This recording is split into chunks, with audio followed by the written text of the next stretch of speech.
Podcast movement. Podcast movement was fantastic. It was interesting. We had the last episode was that crossover episode we did with Gig Gab. And prior to the episode, we were talking about how the three of us, mostly how the two of you and Paul Kent, had met because Paul ran Macworld Expo for so many years. And obviously you were an exhibitor there, or maybe not obviously. You were an exhibitor there.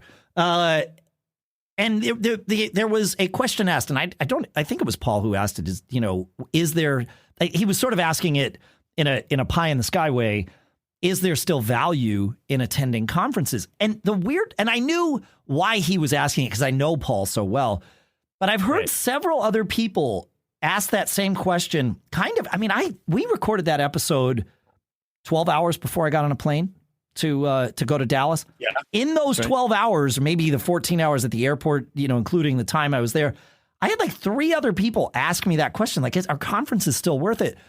And as that sort of percolated in my head, I came up with a very snarky, but I think pointed response to that, which is by asking that question, you're telling me that conferences were something that was never of value to you. Because there's huge value, and it's the same value it's always been.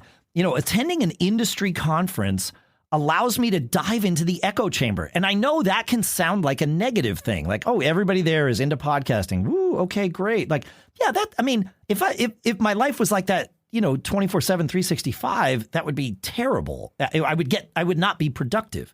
But to go and dive in for, 72 hours into that echo chamber where there's like a common knowledge base among everyone, and then being able to have nuanced conversations about sort of the nuts and bolts of what we do and why we do, and all of that is super valuable. Just to be sort of reinvigorated by what we do, but also to literally to learn things about how we do what we do and how to get better at what we do. Because guess what? It doesn't matter that I've been podcasting for 17 and a half years.